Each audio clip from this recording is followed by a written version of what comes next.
ഞാൻ വട്ടിയൂർക്കാവ് എൻ്റെ കുടുംബമാണ്. ഇവിടെ നിന്ന് ജയിക്കുകയാണെങ്കിൽ ജയിച്ചാൽ മതി. അതൊരു നിലപാടാണ്. ആ നിലപാട്. അതല്ലാതെ അല്ലാതെ ജയിച്ചിട്ട് കാര്യമൊന്നുമില്ല. അതിനൊരു ജയമായിട്ട് കാണാം. അതിന് ജയമായിട്ട് കാണാൻ കഴിയില്ല. നിശബ്ദ പ്രചരണ ദിവസം അവസാന വോട്ടുറപ്പിക്കാനുള്ള ഒരു ഓട്ടപ്പാച്ചിലാണ് കെ മുരളീധരൻ. അങ്ങനെ ഉണ്ടോ? ഇന്ന് എല്ലാ സ്ഥാനാർത്ഥികളും ഒരു ഉത്രാടപ്പാച്ചലിൻ്റെ ദിവസമല്ലേ, ഇന്നത്തോടെ കഴിയുകയാണല്ലോ നിശബ്ദ പ്രചരണം. ഇനി നന്നായിട്ട് ഉറങ്ങാം, ഭക്ഷണം കഴിക്കാം, കിടക്കാം. അത് നാളെ കഴിയണം. ഇന്നും കൂടെ ഉറക്കമില്ലാത്ത ഓട്ടം തന്നെയാണ് ആണ്. ഈ പുറത്തെ ആളുകൾ, പ്രത്യേകിച്ച് ഈ UDF പ്രവർത്തകർക്ക് വട്ടിയൂർക്കാവ് ഒരു വലിയ ടൈറ്റാണോ, സിറ്റിംഗ് MLA അങ്ങനെ മറിയോ എന്നൊക്കെ ഒരു ചിന്തയുണ്ട്. അത് ബോധ്യമാവാത്തവർക്ക് 4-ാം തീയതി ബോധ്യമായി.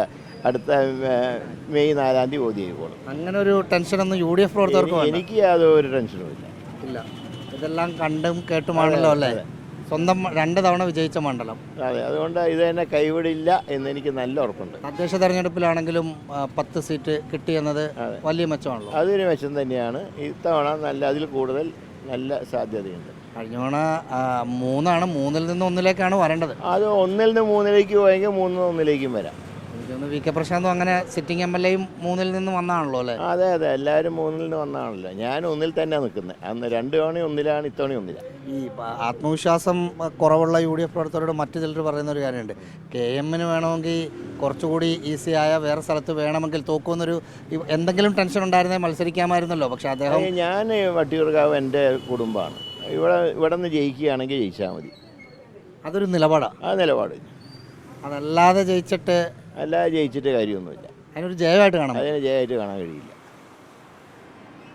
അതാണ്, വിജയിക്കുകയാണെങ്കിൽ വട്ടിയൂർക്കാവിൽ നിന്ന് വിജയിക്കണം. ഏതെങ്കിലും ഒരു ഈസി സീറ്റിൽ പോയി നിന്നിട്ട് വിജയിക്കുന്നത് ഒരു വിജയമായി കാണാൻ പറ്റില്ല എന്നതാണ് നിശബ്ദ പ്രചരണ ദിവസം വട്ടിയൂർക്കാവിലെ UDF സ്ഥാനാർത്ഥി കെ മുരളീധരൻ അദ്ദേഹത്തിൻ്റെ ആത്മവിശ്വാസം പ്രകടിപ്പിക്കുമ്പോൾ കൂടെ പറയുന്നത്. ഉറപ്പായും വിജയിക്കും എന്നതാണ് അദ്ദേഹം എല്ലാ സ്ഥാനാർത്ഥികളും പറയുന്നത് പോലെ തന്നെ അദ്ദേഹവും അദ്ദേഹത്തിൻ്റെ ആത്മവിശ്വാസം പ്രകടിപ്പിക്കുകയാണ്. വീഡിയോ ജേർണലിസ്റ്റ് മനു ബാലകൃഷ്ണനൊപ്പം reporter Rahees Rasheed, in reporter, Thiruvananthapuram.